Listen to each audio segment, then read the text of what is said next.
welcome everyone. And this is such a wonderful occasion. Manoj is there, so such a nice gathering and wonderful to talk on such an important issue. So as I go along, I want all of you to kind of join in. I have kind of curated a number of AI tools which I think are important. Of course, we can't demonstrate everything online. On three or four, I've created videos, but we'll try and make sense of whatever it means. So before I start, I mean, let's have our ideas very clear about what is AI. So we want one of our distinguished participants to give your idea about what is AI and why it's so important. Anyone?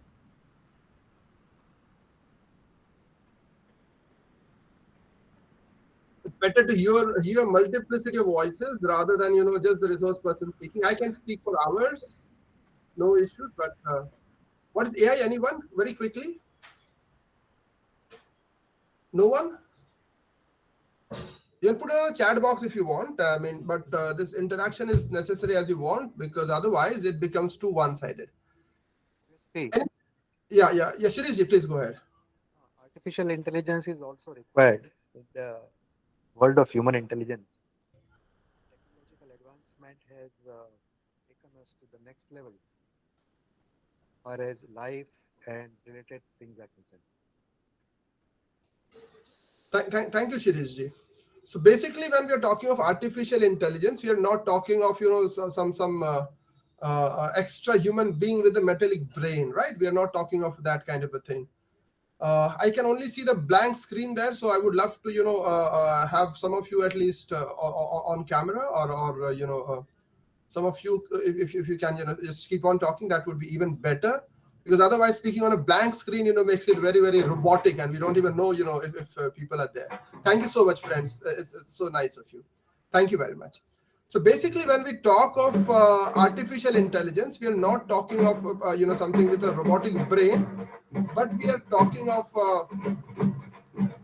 okay. So is there some noise on the background? Can you hear that noise, right? Am I audible outside the noise or not? Okay. Thank you. Yeah. So basically, just to give you a difference between what is uh, algorithmic intelligence and what is computer coding. Now, very quickly, since the time is not that much, and very quickly, let me just tell you, computer coding is based on if then else logic. Let me repeat, the computer coding is based on if then else logic. So all the while, all our software, all our applications, they have been working on this if then else logic.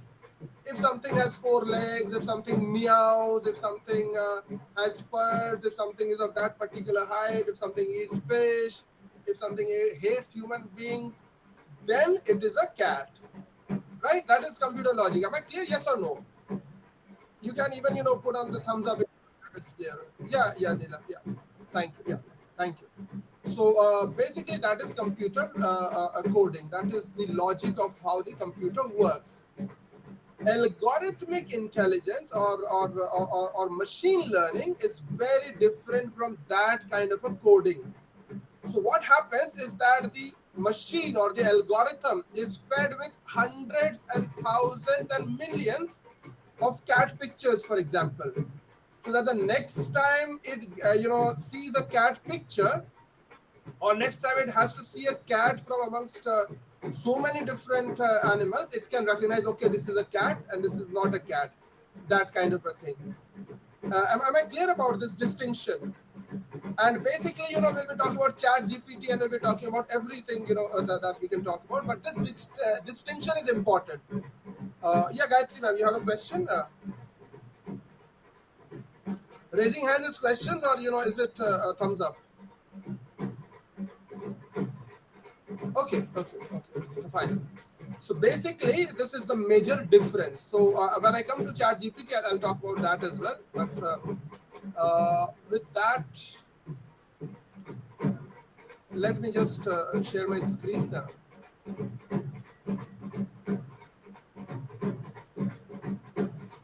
There's a disturbing background. Actually, it is a little bit difficult.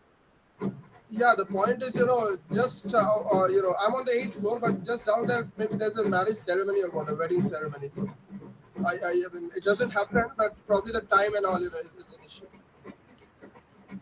And I think we have to, make good with that. If you, I can shift into another room, but again that would be a problem. And I hope they get tired very soon and they stop. Yeah, it's okay, sir. It's okay. Right, right. So just let me.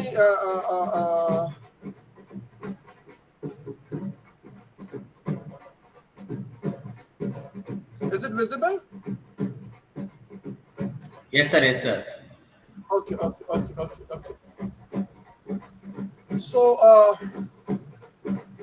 now this is something which is going to be there. Now I am putting it in a smaller form so that I can see Can you you all make as a slideshow? Slideshow.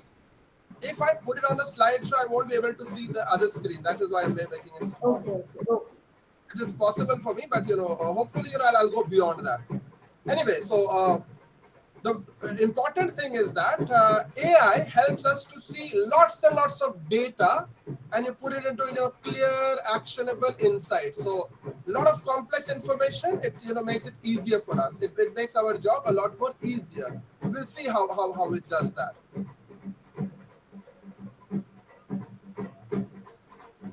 Possibly, many of you might have heard of this Turing test. Has anyone heard of this Turing test? I'm sure you have.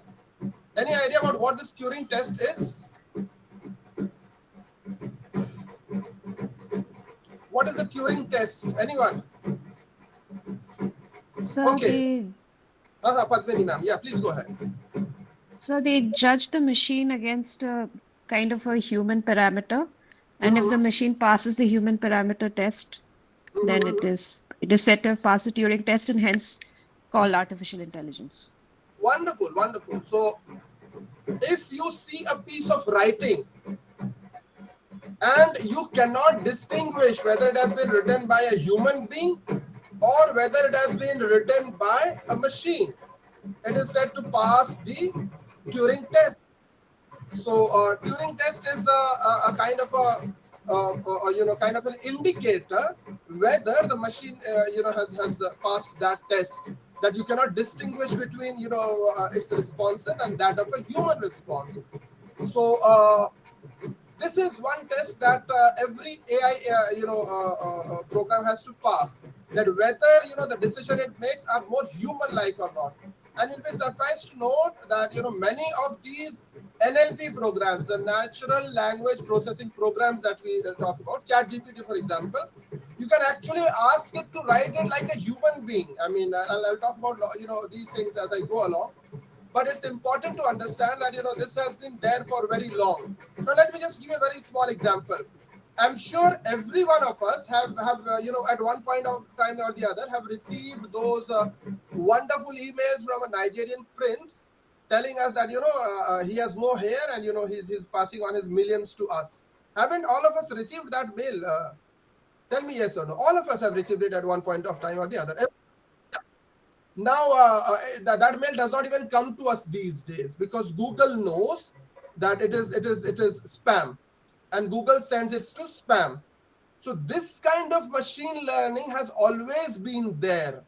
This is kind of known as predictive intelligence, supervised learning, where the machine can tell whether something is spam or whether something is human or whether something is innocuous for us. So these kind of things have been there for very long. This is not new. What is new is the generative part of it. Very quick question. It can be a quick question. You can put it on your chat box also. What is the full form of GPT? Quickly, without Googling, what is the full form of GPT? Chat, everyone knows. What is GPT?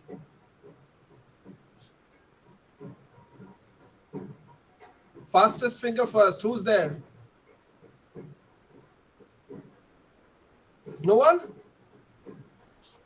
Okay, I'll write it on the chat box. The first part, of course, is generative. Wonderful, Neha. Yeah. Yes, Matthew, ma'am. Yes, transformer. You're so correct. generative pre-trained transformer, and I'm sure that Neha didn't have to Google it because it was just, it was very fast. So generative, it is not predicting like earlier. Now it is generating text. It is pre-trained. It is pre-trained on millions and millions of data sets. For example, ChatGPT 3 was trained on 175 billion data points. The ChatGPT 3 was trained on 175 billion data points. Everything that exists digitally, every kind of writing that exists digitally, ChatGPT was trained on that kind of document so that it can predict what could be the next word in a sequence of words. Does it make sense, or am I getting too technical? It makes sense? Yeah, thank you.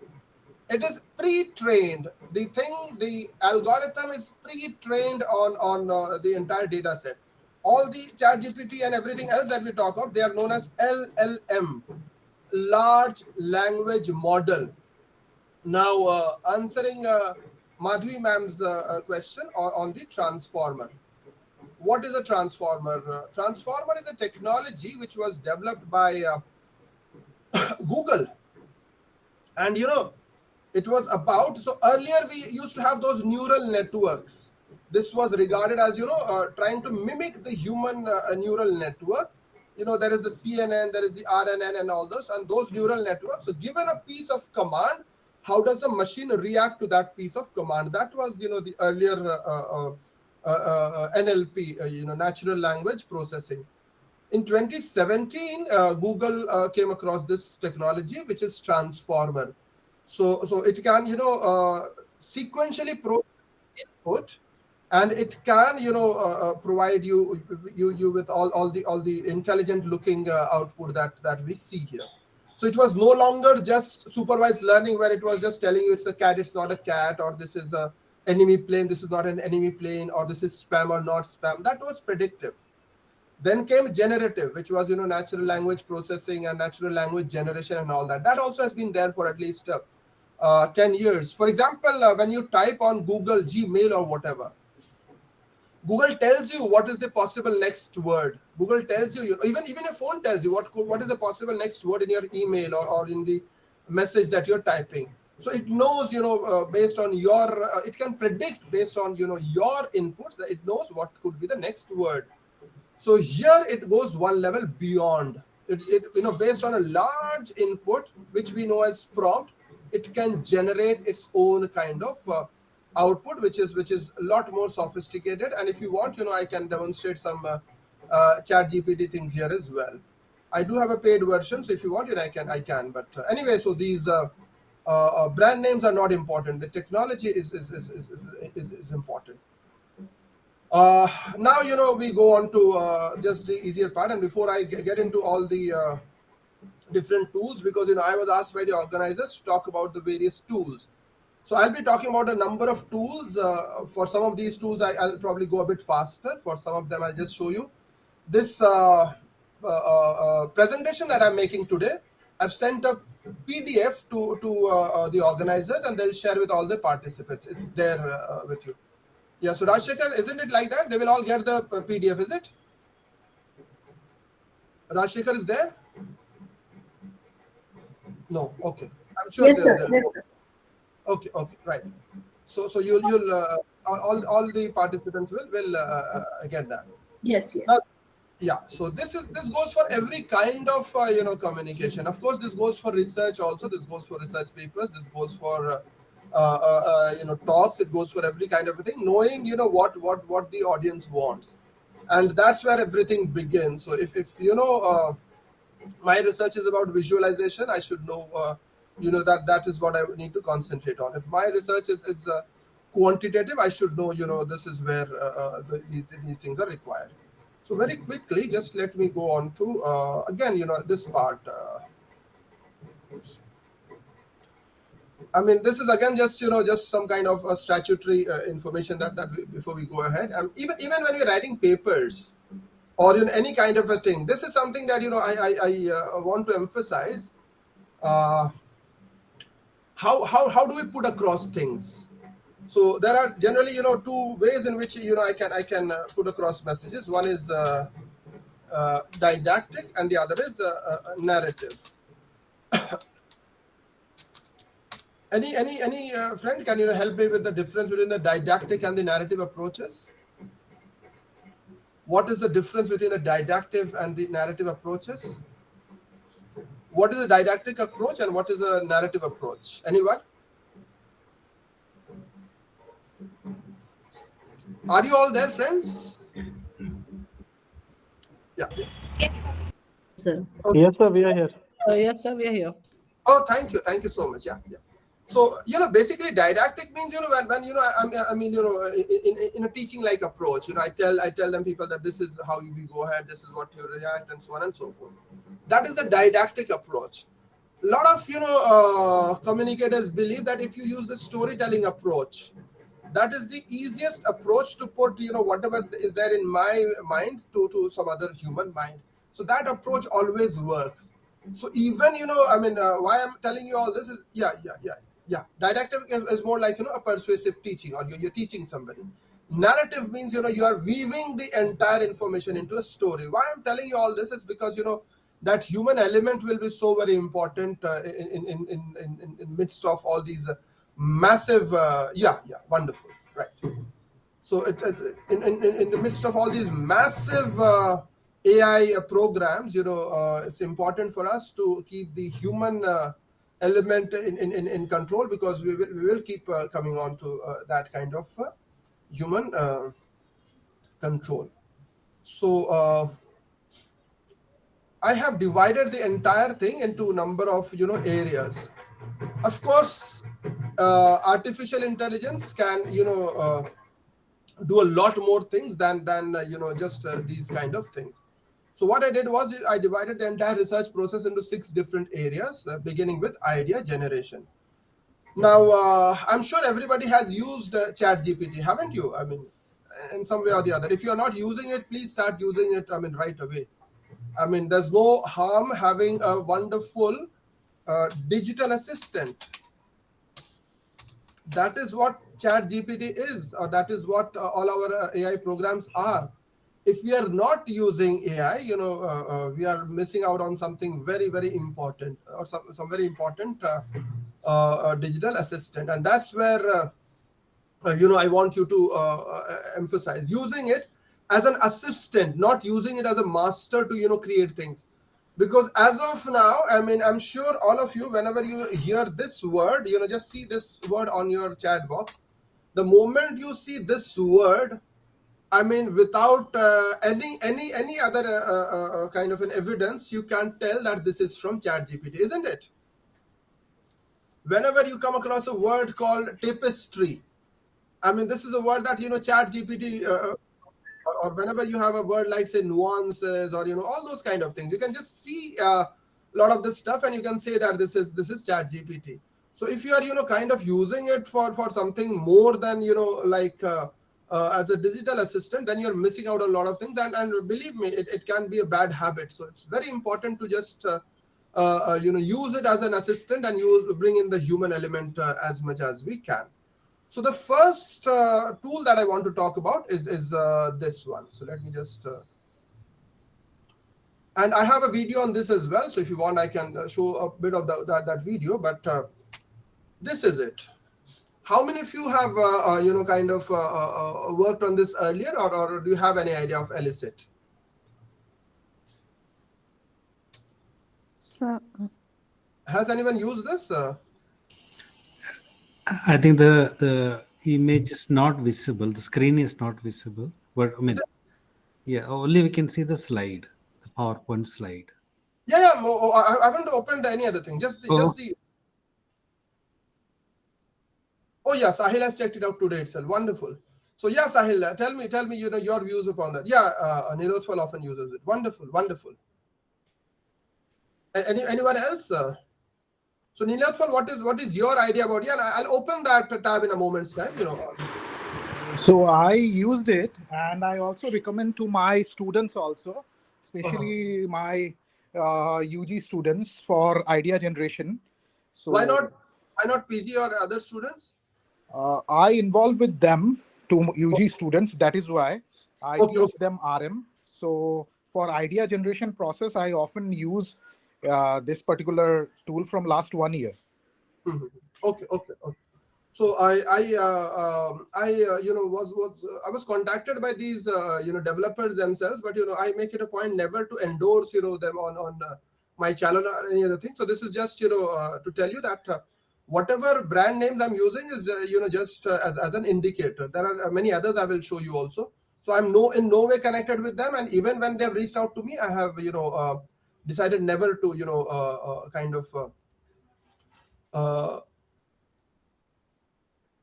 endorse them in any kind of a way. So what I'll do is I'll just show you a part of the video that I created on that, so you get an idea of how it works very quickly. I will of course not play the full video, and I probably that will be faster than I will demonstrate others also, but this one is quite useful. So just let me very quickly open the video, and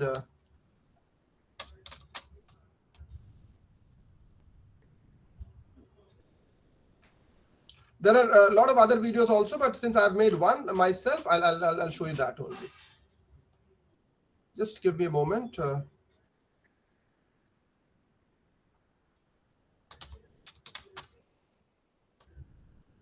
In fact, there's many more.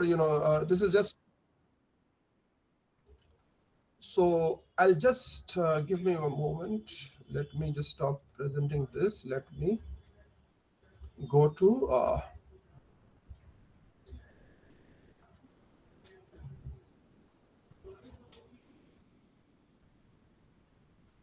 can you see that? Yes, sir. Yes, sir. Yes, we are able to see. Yes, sir. Paper. I'm swamped. Just get Grammarly. It's free. Can it help with what I wrote? You can sign up or you can log in. So let's log into elicit.org, and this is what the opening page looks like. Is it visible? Yes, Yes, sir. sir. Yes, sir. We can see the video and hear the audio clearly. So it tells us that Elicit uses language models to help you automate research workflows like parts of literature review, etc. You can sign up or you can log in using your Google credentials. You just need to give in your Google password here.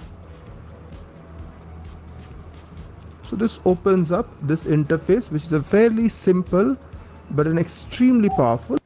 So the one that I am showing you on the video is the older version. Probably they have another one, and they have a free version and all that.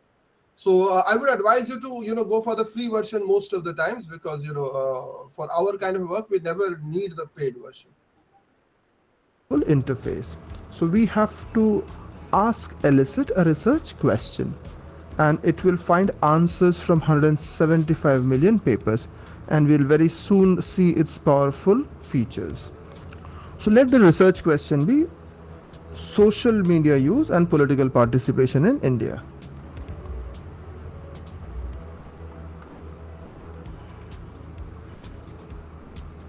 So out of so many papers, it has narrowed down to 8 papers. I'll have to find out the ones which are relevant for me. So the first one here is a social media use for news and individual social capital. Star the ones which I think is required. So I'll use this one. I'll use this one.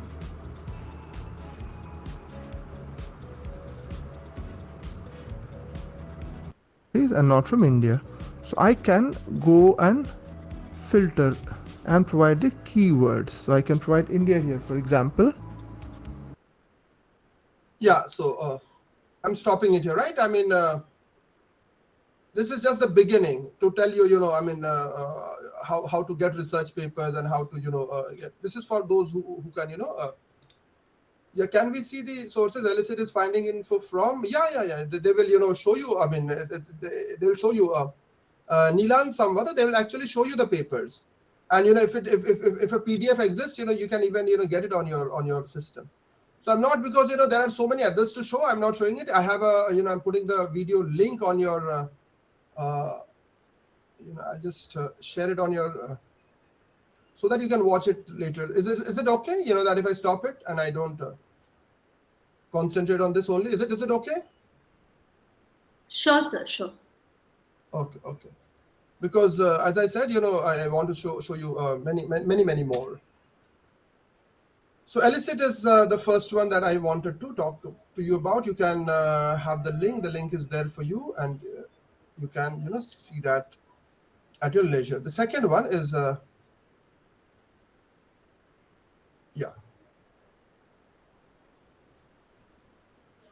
How many of you? I'm sure you must have seen this as well.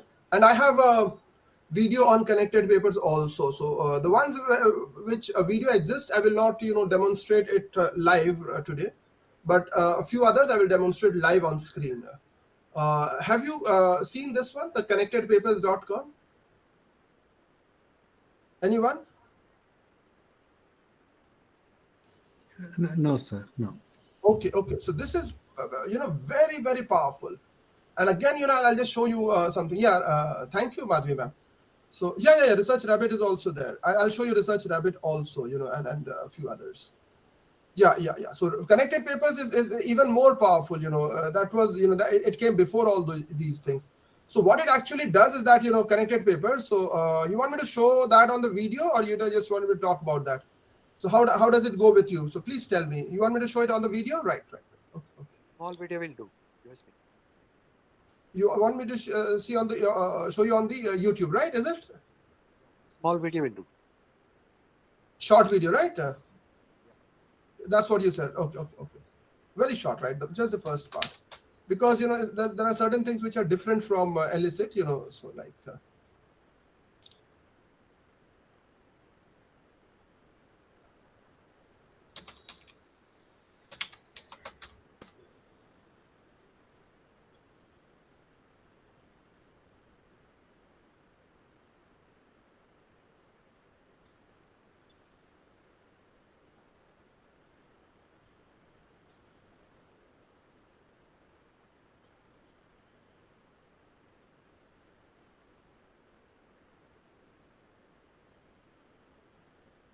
Is it there? Is it there on your screen? Guarantee you an MBA salary of up to 18 lakh per annum without spending a fortune. Two sides here that are on the left on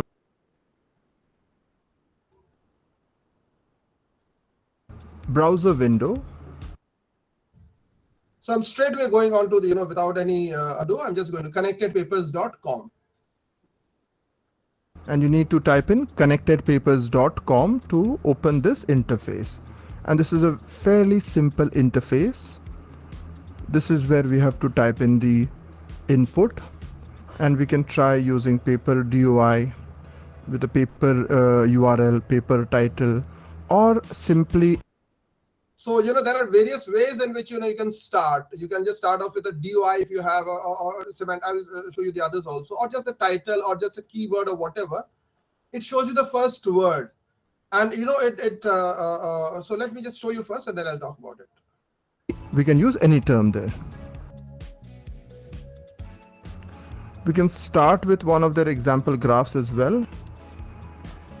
On the home page itself, it suggests we can use connected papers to get a visual overview of a new academic field, to make sure we haven't missed out on an important paper, to create a bibliography for our thesis or any work we're doing, and to discover the most relevant prior and derivative works. We'll explain this also in today's demonstration. This is very important, the prior work and the derivative work. So for example, if it chooses one paper, then it shows which are the work that has gone before, which are the ones which argue against this thesis, which are the ones who support this thesis, and which are the ones which are derived from this. So as you can understand that it goes deep into this kind of analysis and provides you with a lot of information for what this term. Let's begin with trying to search for data journalism. As we can see, it is trying to already suggest a lot of ideas to me. I'll just go for data journalism. So let's just enter. And this is what the graph looks like. Some of these nodes are darker, some of the nodes are bigger, and some of them are out. So the bigger circles that you get have more citations, are more regarded as important by the field. The smaller circles are they have lesser citations. So darker ones have bigger links and so on and so forth. So this is extreme, and this is all free. This is not a paid app. So it gives us some wonderful insights of so many other things that would not have been possible otherwise. Outliers, they are far away from the center of the graph. If we want, we can zoom in or out. There are two sides here. There are on the left, on the right, we can just see other things as well. So let me explain that to you. For example, there is this paper by Borges Ray 2020. Or if I just click onto this, it takes me to on the right side of the pane. It provides me with all the information about this particular paper towards an epistemology of data journalism, etc., etc. There is the abstract here. I can open this in connected papers. I can open this in Semantic Scholar, or I can even open the publisher page. So if I want to see the original journal homepage, I can just click onto that, or I can also open Google. So I stop it at here, and is it okay? Because I'll give you the links. I just wanted you to have a glimpse of that. Of course, is it? Yeah. Thank you so much. Because if you want me to concentrate on something, just let me know. I would love to continue on that. So I stop this here, and I give you the. In fact, I can yeah. So I'll put it on the chat box. So it's there. Yeah. Research Rabbit is of course there, and there are others. So I'll show you Research Rabbit also. I have a video on that as well. So let me just stop presenting this. Let me go back to.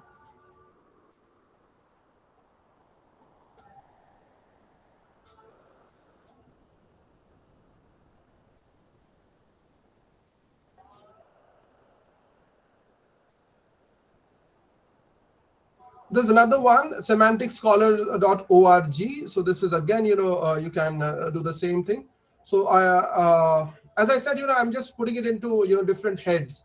So the first one I spoke of was idea generation, and I think that for the initial idea generation, three are extremely useful because I'll talk about many others, as I said. So connected papers, Elicit, and Semantic Scholar.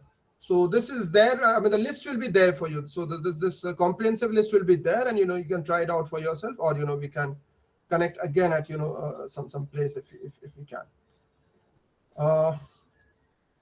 Content development is the second part that I spoke of. Once the this outline is there, it's very important to look at. As I said, we are going to use Chat GPT and everything just as a assistant. I'm not going to use it as writing the entire paper. So maybe just like would ask a research assistant that, okay, give me 10 good points about this, or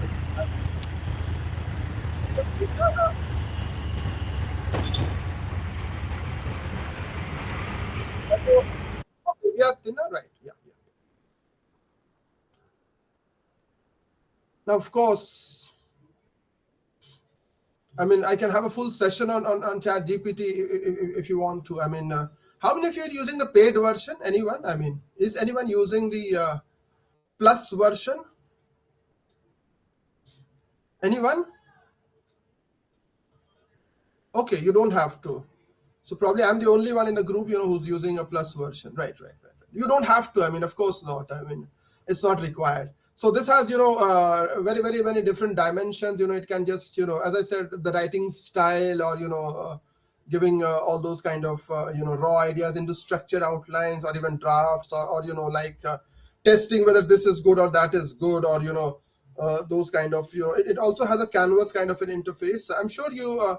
If as I'm going along, if you want me to concentrate on one of those things, just let me know. I would be happy to come back on that. But I'm sure you have used this as well. Have you? Has anyone used this bard.google.com? Anyone? Yes, yes. Right now it's called Gemini. Right? Yes, so it's Gemini now. Yeah. Wonderful. So, how many of you use Gemini or use Gemini? Or you do? I mean, compared to ChatGPT, quick poll. Compared to ChatGPT, what does it?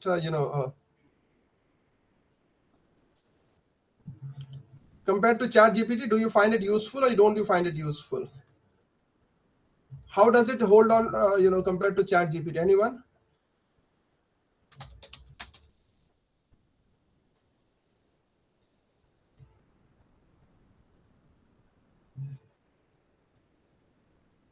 Gemini has access, at least free Gemini has access to recent data, but I Mm-hmm. think ChatGPT recent one is limited to data of 2021 or something like that. No, have you used O3 or something like that? O3, O3 mini or O3 high? Have you? No. Okay. So straight away, let me come on to, as I said, because the time is limited. Thank you, Navina, right, for about Gemini. But I think ChatGPT does a good job. So the next thing that I want to talk about is literature review. Now, all these things, the ones that we have spoken about before, they are also good for literature review. But I'm just, giving these different headings just to emphasize that, these are the different ways in which we can look at, when we are talking of academic research. The first is ideas generation for brainstorming and all that. Then is the content development, which I think that, these three do a good job of it. Then, we are going to talk about literature review. And that's where, I'll talk about 2 points. There are some of them which are, I'll just, just give you the name and, you you go ahead. Yeah. So it's there for useful, it's there for that data as well. Right. Have you come across this one? Or can you just very quickly, look through, I guess, it just becomes one-way communication all the time. Can you just, have a look at Colander and just see that, Colander app, if you write colanderapp.com.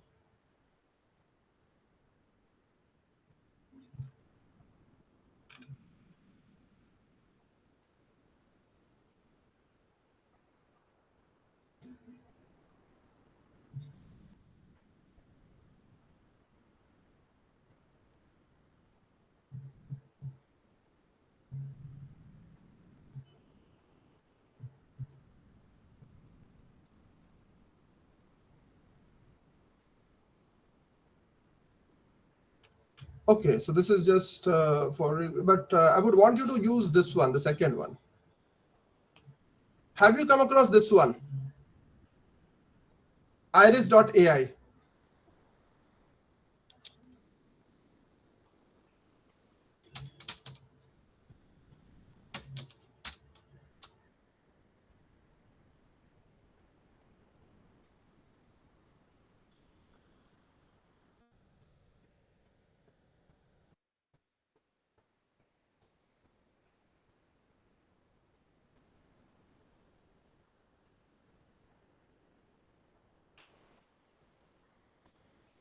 Anyway, I was trying to show you that, but it will take a bit more time.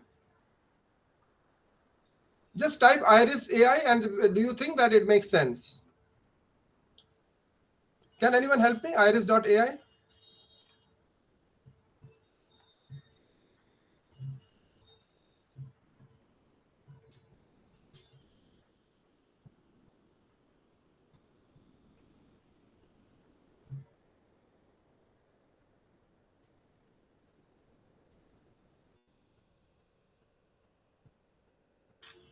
Okay, so let me just skip this one very fast. The next part that I'm going to talk about is the data management part.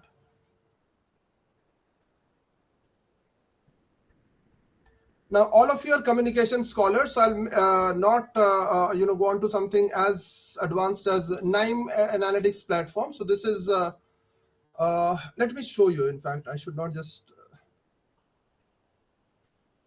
I'll just share my Chrome screen and I'll just show you this one.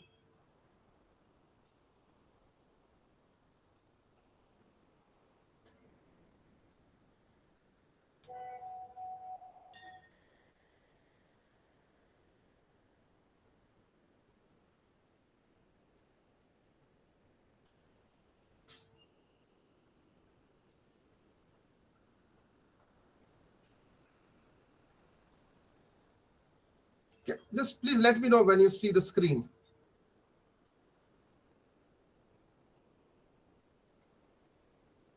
Can you see this? Yes, sir. Yes. Yes, sir. Okay, so this one is, important for, that data management. I'll just show you how it works. So these are all free. I mean, but for our kind of a work, the next one that I'll show you probably is more important, the visualization with Flourish and with the data wrapper. But this is for, more of, so there are these, I can have, all these kind of documents from Excel and from Google Sheet and all that. And then, you can you see this on the screen? Yes, sir. Yes, sir. Yes, Yes, sir. sir. So you add a node, and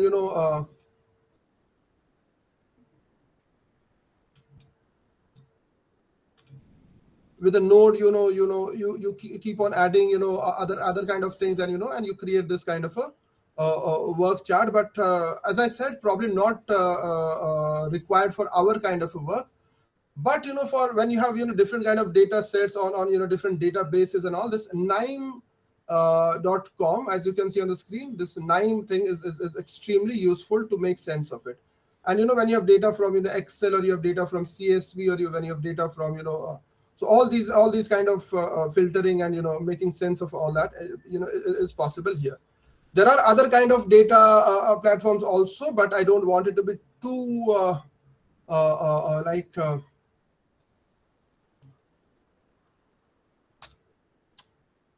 quantitative. This one, are you able to work on your laptop? Is someone sitting with your laptop right here? Can you see this on my screen now? No. Not now, sir. Can't see any screen. Okay. Sir, is it similar to NVivo and MaxQDA? No, not at all. I'm like confused. What type of data? Like, is it for quantitative only and large data sets? I'll tell you. So just Flourish is about visualizing any kind of quantitative data. So you can have it as a map, or you can have it as a Can you see this on the screen? Is the screen visible? You can. Yes, sir. Is the screen visible? Yeah. Yes, sir, My it's question visible. was for NIME, not Flourish. I wanted to know: is there any similarity there? No, not at all. No, not absolutely not. Okay. It's like data management. Management. All right. And that is like a data analysis. Yeah. Okay. So Flourish again, and I've used it, and I found this extremely good. And I'll show you another one which I use on my website itself. I'll show you on my website, how it makes more sense. So a lot of the data, when we want it to be interactive, or things like that. Can you see this, a day in the life of a Chicago taxi or whatever? So probably not so much for direct research, but when we want to communicate research and all that. So we just upload the data file. We just let this program make sense of it. And I'm sure all of you use Canva, don't you? Everyone uses Canva. Yes. Sir, this Flourish, does it take qualitative data or No, only it will quantitative? It will take quantitative data only. Okay. And if you are having qualitative data, and you require a word cloud or whatever, there are other kind of things there. So with qualitative data, you can at most have word clouds and all that. There are better options here. But this is basically for data visualization, and it also has a link with Canva. So it's linked with Canva. I don't have I wish I could show you Canva as well. So it's there as one of the additional apps available with Canva. Does anyone use the paid version of Canva? I mean, Canva is something that, ma'am, anyone? Madhvi ma'am, you use the paid version of Canva? Yes, sir. Yeah. Oh, wonderful. So Kusumlata ma'am, you also use the paid version, right? Shweta uses that. Wonderful. So for you, you can get this Flourish on the left side. Yeah. Wonderful. Yes, Dayanand. Right. And I will also show you another one which is extremely useful.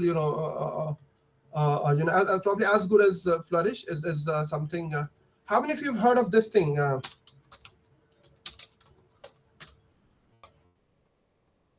you heard about this? Anyone?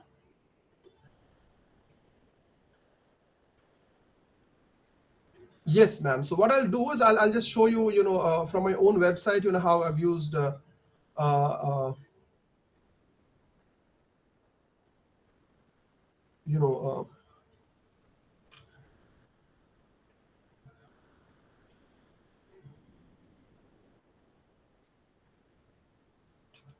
just let me show you. I mean, rather than taking you to that, let me show you how I made use of data wrapper.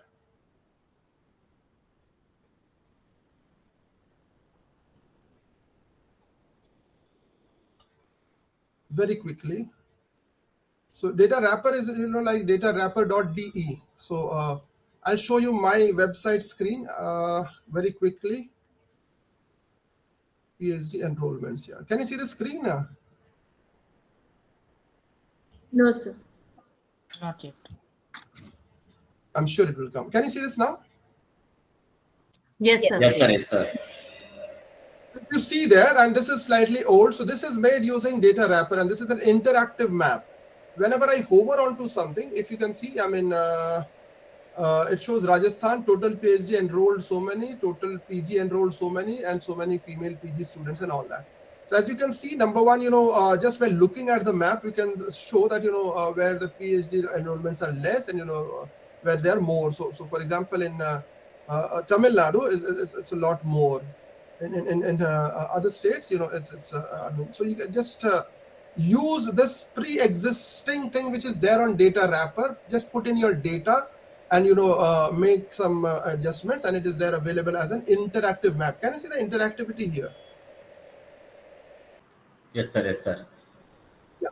So this is just one example. I've made quite a few on my own website. If you want, I can share that with you. So data wrapper is a map which is also used by a lot of somebody spoke of election results and all that. So it's used there in a very effective way. So the website is datawrapper.de. So let me show you the website very quickly. And this is something that is extremely useful. And I'm showing an interactive map. It can do a lot more. It can create a lot more maps. Just like that. So that again, these days, I mean, this was made before the AI thing. Can you see this on the screen now?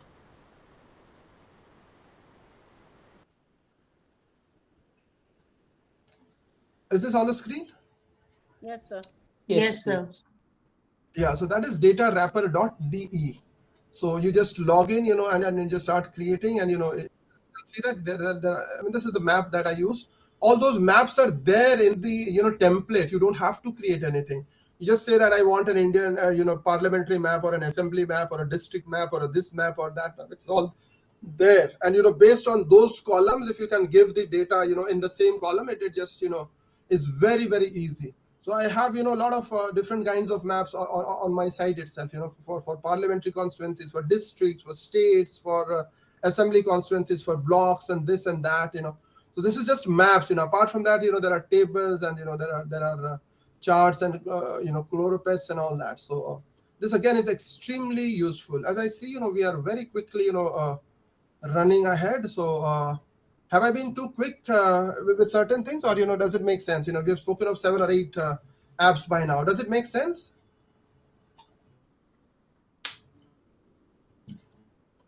Are you friends there? Yeah. Yes, sir. Right. So it doesn't make sense, Yaramala, Olivia? It does. Okay. I gotta know. So please, I mean, tell me. I mean, as I said, I want you to explore these on your own. If you want me to demonstrate some of it, I can, stop and do that for you. But this is more of okay. Thank you. Okay. Right. I got your answer. Thank you, Yaramala. Right. Thank you so much.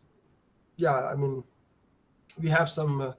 So Naimi, I didn't want to do that. Another one I want you to try out is. I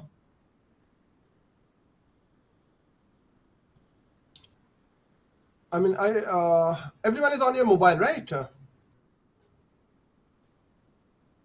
I'm not sure how it works on mobile, but I'll show you another one which is extremely good for, and see if you can get it on mobile as well. I mean, just see this.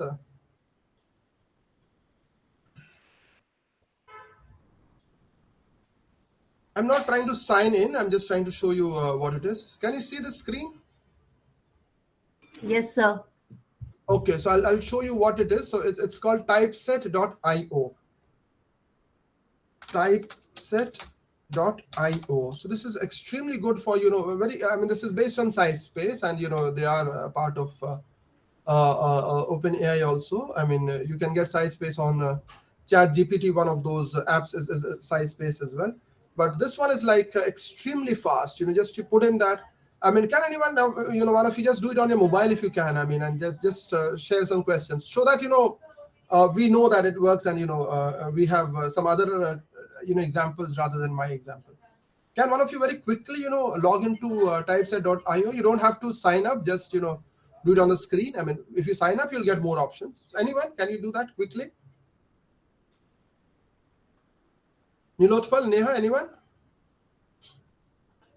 Okay, Yes, okay, I'm okay. doing it. Okay, so Samhati, you want to share your laptop screen?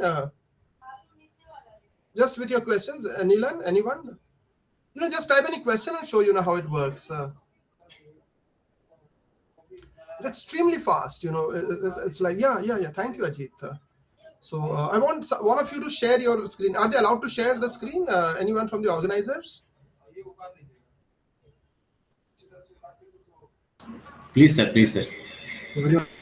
Yeah. So one of you very quickly just show just any simple question, and just demonstrate it on the screen. Important for one of you to.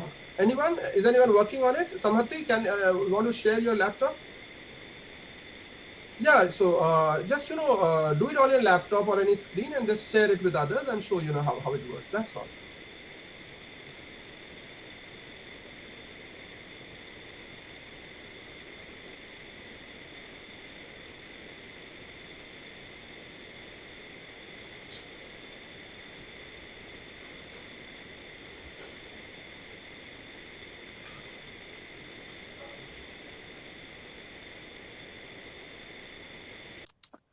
I tried adding a Is it question, visible, sir? but Yeah, it is. It is. Yeah. Samhati. Yeah, go ahead. Yeah. Any question, from your. Who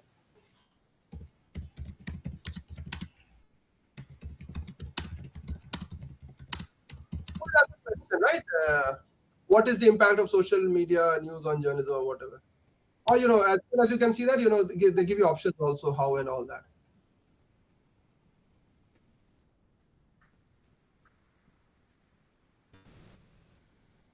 Yeah, it shows answer from top 5 papers. And it will also, as if you link on those, NGOC 2022 or all those kind of things, if you click on that, it will take you to that paper. Yeah. It will take you to that. You can. It says that it is, and if you can see, it also gives you that one or two line kind of an insight, which you can save it on your notebook or whatever. Yes. And it makes our job a lot easier. So as I said, using it as a kind of a assistant for and it often when you're typing, it also suggests its own answers. You can create your own columns, conclusions or summarized abstracts or TLDR and all that.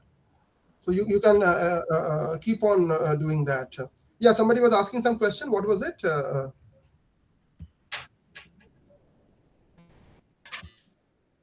What does TLDR mean? Anyone? TLDR? too long direct read. Too long? Didn't read. Very good. Direct Yes. read. Okay. Wonderful. So I didn't for them. I just give the points and all. Wonderful. So anyone was having questions? Yeah. Wonderful.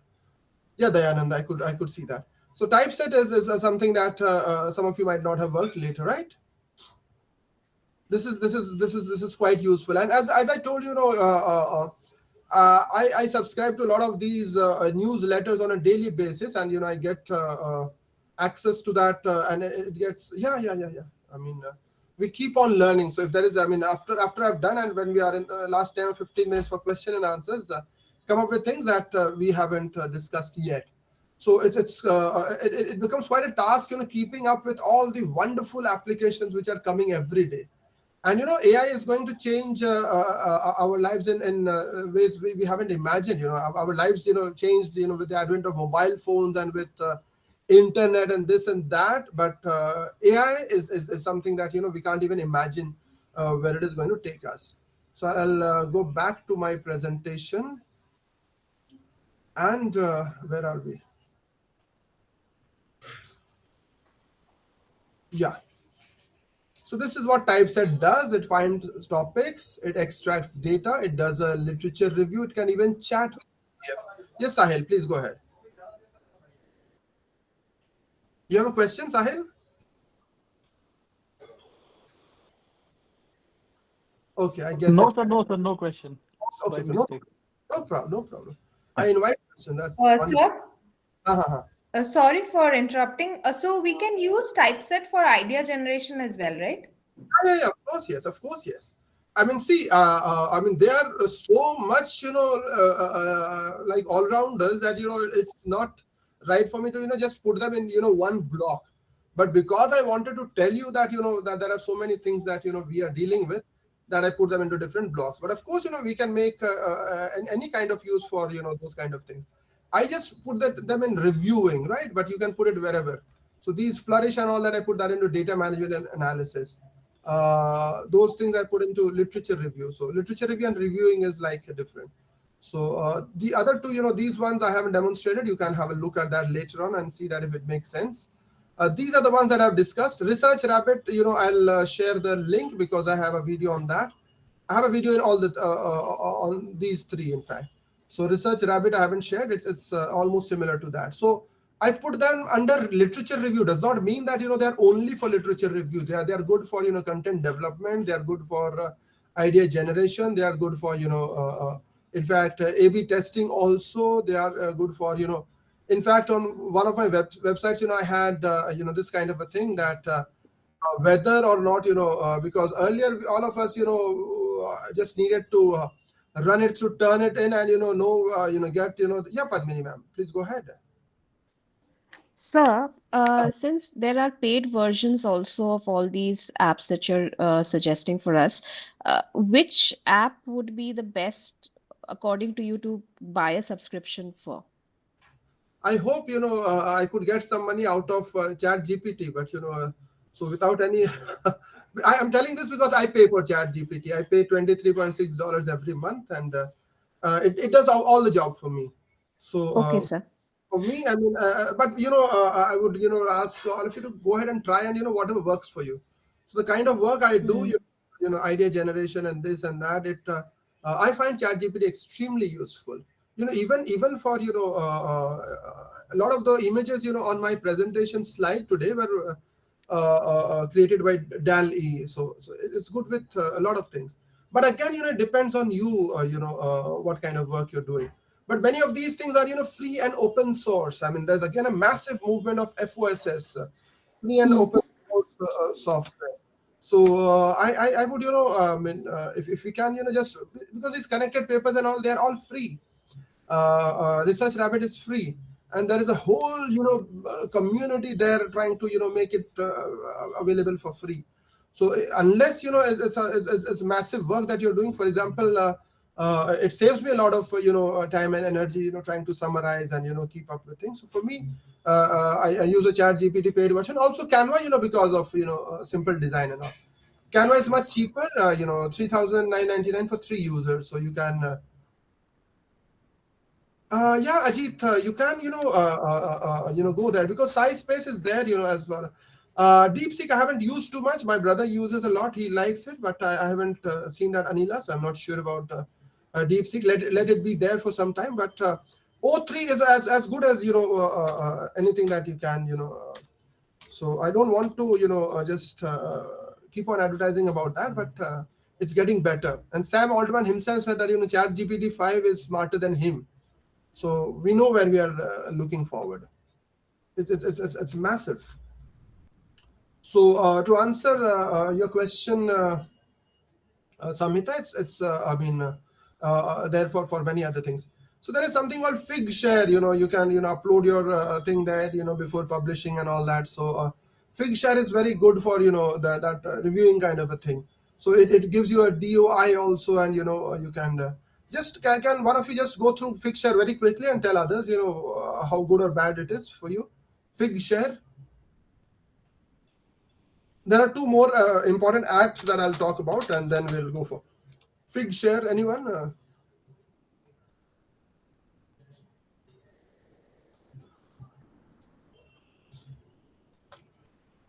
Okay, let me share it for you.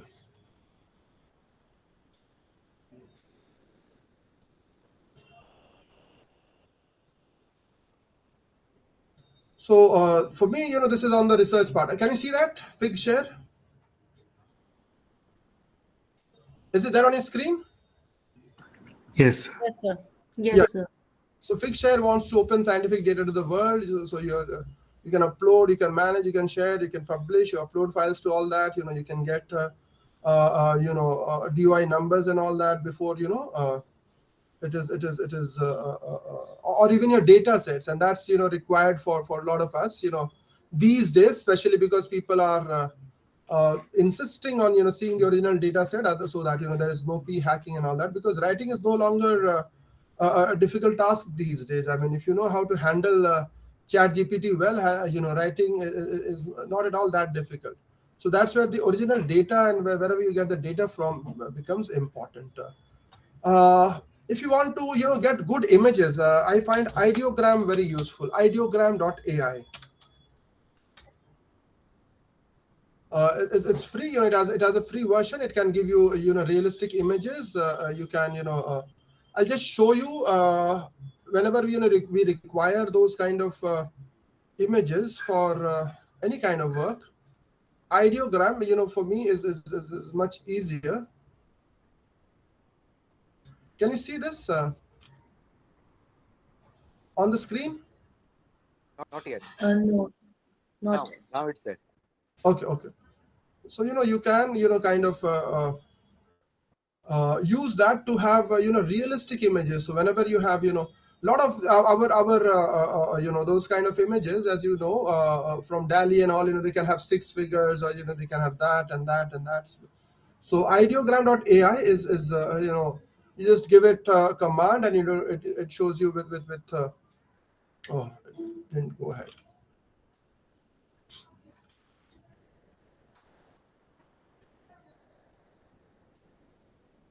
So 10 weekly credits in the slow queue, so 40 images per week. So that's good enough for us, isn't it? Can you see that? Is it there on the screen, or is it there on the pop-up? Is it there? No. Is it there on the screen? Yes, Yes, you can sir. see on. Yes, Yes, sir, yes, it yes. is there on the screen. Yeah. So whenever you have to generate images or whatever, 40 images per week. So ideogram, it is free for you.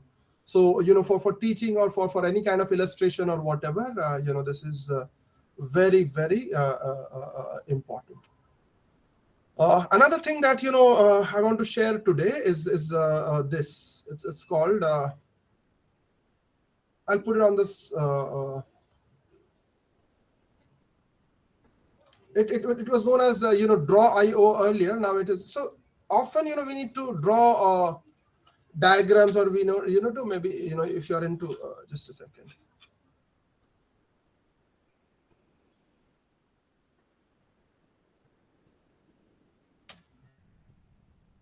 App.diagrams.net. Just try that, someone.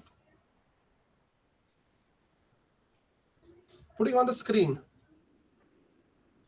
Yeah. I mean, they are there. They're right. But we have to be very, very, very careful. So you don't get digitally arrested.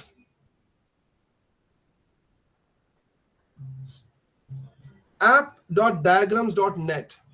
This is beautiful for drawing any kind of maybe you want to draw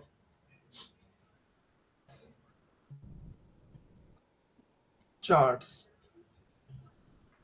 or just want to show a flow chart or whatever.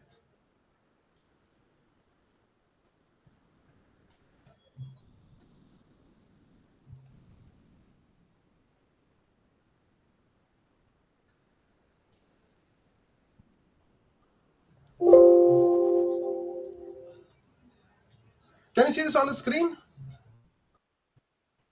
Yes, Yes, sir. sir. This is as well as free app to make wonderful kind of those diagrams or those figures that we want to draw. Maybe Wesley's model or something or whatever. So just you can add these arrows and you can create those kind of things and all. Any kind of a diagram. So I found it very useful for creating those diagrams online free, and you can download them as wonderful kind of images and all. So this is known as app.diagrams.net. It used to be known as Draw.io. Can you try that? If you see that there are different things that they show you. I mean, you can have things known as basic. You can have flow charts. You can have on the left screen. Can you see that? I mean, those entity relations. So I mean. So based on the requirements that we have, and based on the kind of maybe we want to show certain things schematically and all, and this is where this thing becomes so very useful. So I've used that at times. Can you see this here? Just trying to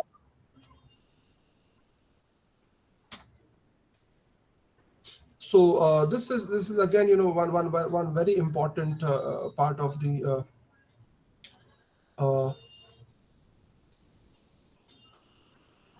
just a second. So most of it, I've done it all myself, and I've had to rush through so many of them because I thought that I must demonstrate quite a few of them for you. So ideogram is quite useful because it has options like realistic images, and it can also give you 3D images and those kind of things. This one apps.diagrams.net, it's free and open source, and you can have any kind of image, any kind of figures on this thing. So this is one part of it. The last part also, it's not related to. So do you want me to demonstrate anything more on this?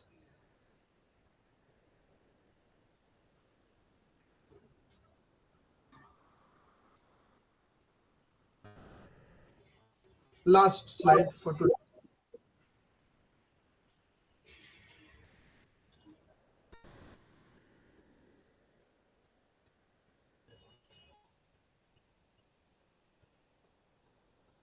Again, I'm not going to make all that. There are quite a few others, that I would want to talk about.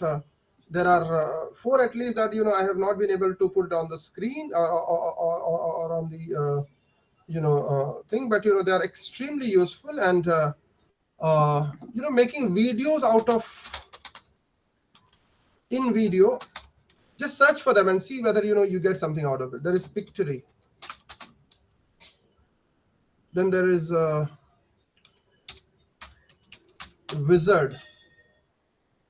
Then there is Lumen 5. Creating videos. I mean, right now we are only dealing with words. And ChatGPT makes such a wonderful job of it, right from idea generation, asking ChatGPT, give me 10 ideas about writing a paper on Indian communication models. It gives you, all those options. Give me some work that has already worked on, so unlike ChatGPT 4 only, which was till 2021, the newer versions have access to internet. So they can, access internet and all that. Canva is extremely useful for, every kind of design, every kind of data visualization and all. Pictory is about, changing it into engaging videos. Can you see this here? Yeah, Pictory I've written here again. The others are also the same things. In Video, Wizard and Lumen 5, they can convert written content into engaging videos. Can one of you just go through that and just confirm whether they work and they're still there?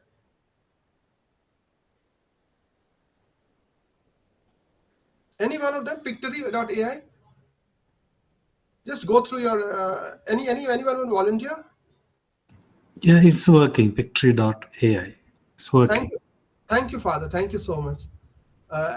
So as I said, these things are all based on the fact that all these machine learning models, they have been trained on these kind of data. So basically what they're doing is they're using all the data that exists on the internet, make sense of it, and tries to answer us back in a very intelligent manner. Now that's where our work becomes more important, and I'm sure that many of you have heard of this strange thing which I'm putting on the chat box right now. I don't think that there is any engineering behind that, but people refer it as I'm sure you've heard of that, right? Yeah. So Yes. yeah, it's basically about asking the questions in such detailed manner, giving the context, giving the how you want it to react, and in the tone that you want them to write. So I guess you have to get better at that, because earlier, as I said, it was only about Turnitin, but these days, it's a lot more than that. It's based on uh, people are going to check for AI content as well. I mean, a lot of those international conferences also, they are looking at you know uh, whether the thing has been AI generated or not. So I did this small post on AI content create detectors. I'll put that on your chat box also. So just to show you that there are lots and lots of things, and I would ask you to be extremely careful in not putting your money before trying it out well enough. And because I mean there are lots and lots of these applications which will ask for money just to make your thing appear human, and for that they are charging like that. So for example, this is on my website, and I did a small research, and can you see this on the screen? Yes, sir. Yes, sir. Yes. Yeah. So I created this thing on AI content detectors. I'll put that on the chat box as well. And these are all clickable. Originality.ai and GPT-0 and CopyLeaks AI content detector, and sampling AI detector, rightful GPT detector, and all that. So these are the 5 things that I found very useful. But just to make sense, I mean, even now, if you see, I mean, if you give me something, some piece of writing, and that all of you will also, I mean, those of you who've used, and if you see that a chat GPT is writing, it is very very visible. So the idea is to make it more human like, and it sounds bad, but more human like means having more variety, or having more kind of errors, because chat gpt will not make any error if somebody, and suddenly you might have found out that a lot of the content on Facebook and Instagram and all, and when people have got so good at English, even at viva, when we get all these thesis and dissertations and all that, the person concerned can't speak in English, but the written matter is absolutely crisp English and all that. So it's important for us to realize that this is going to be the way forward. All our students have access to that. They're probably better users. They're natives, digital natives, so they have better use for these things. When we use it, it has to be extremely clear about first of all knowing where it comes from. They have access to all these data. That's why they are churning out all this information. But all this data can for example, a lot of the data on the internet is can be racist, can be obscene, can be communal, can be outright offensive. So what all these OpenAI and everybody have done is that they have taken in human reinforcers and given them, they've labeled that this is offensive, not use it. Important thing is that chat GPT and all these things, there are 2 or 3 things that are extremely important. First of all, they grow organically. Our own software, once it's there, it does not grow on its own, but every time we give a thumbs up to chat GPT or to any other kind of a thing, they grow on that. I'm sure you must have seen many instances. Are you there, everyone? Are you there? Yes. Yes. Yes, sir. Yes, sir. Yes, sir. I'll just give you a very short story. So there was this gentleman. He was flying maybe some airline. I'm not going to name that airline, and he was extremely angry with the airline. For making him miss his flight and all that. So instead of writing an angry note, what he did was, he wrote a sarcastic note on Twitter. Then it is X now. I'm so happy that you got my flight cancelled, and I could sleep on the floor, and I enjoyed my night with mosquitoes and this and that. So he was writing sarcastically without meaning that, and the algorithms then were not trained so well. So you know what the answer was? The answer from the chatbot was that we are delighted that you had that experience. We'll ensure that you have the same experience every time you fly with us. So it could not understand sarcasm. But now if somebody writes the sarcasm, it will be able to understand that, because they grow organically. The second thing with chat GPT and all these LLMs is that they can even have a few shot learning, or even zero shot learning. Now what is a few shot learning and zero shot learning? So basically they have been trained on many things. You can train chat GPT on your own style of writing as well, and it can write like you. So basically this has been trained on many data sets, but for certain things in which it has not been trained at all, even then it can attempt to create an answer out of that. It will not tell you that, oh, I have no idea about that. It will give you some. So that is zero shot learning. Even if it has not trained on that specific content, it will try and give you some answer, or even if it's a few shot learning. So that's why it is very good at translating from any text to anything else. Another thing that somebody was referring to right at the beginning was something which is known as hallucination. What is hallucination? Anyone? So it tends to give, because it does not learn like humans do. It does not have the kind of context that humans do. It tends to hallucinate information, as in make up information about certain topics Yes. where it is not sure of that topic completely. And hallucinating like what? It created papers which did not exist. I mean, that was such a massive problem for a lot of people, that, and if somebody, if very suddenly you started citing that, you're citing a paper that does not exist because it did not have access to internet at that point of time. But now it has access to internet, and, it can kind of, do all those kind of things. So as I said, this entire 45 slide thing is there with you. I curated that specially for this. This has not been presented anywhere before.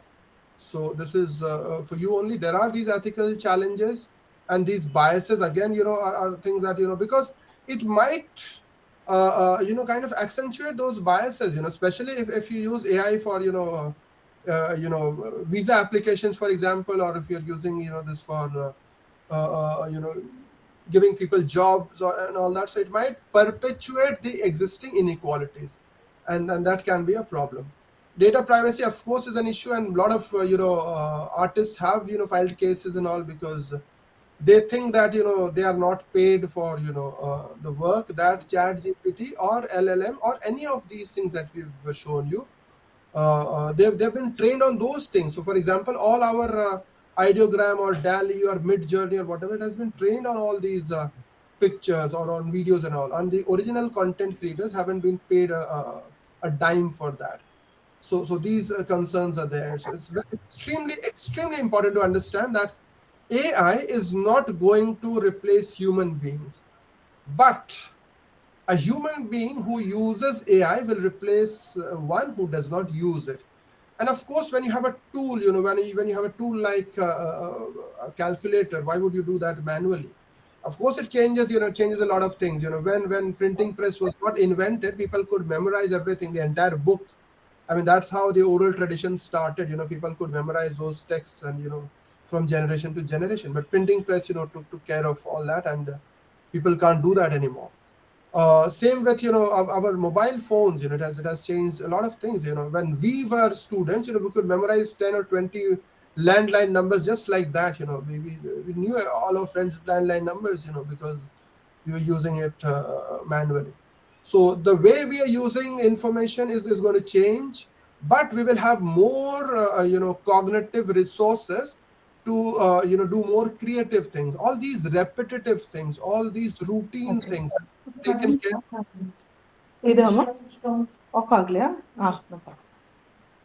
Rupa ma'am, you want to say something? Okay. So these are the challenges, and I guess we have time for questions now.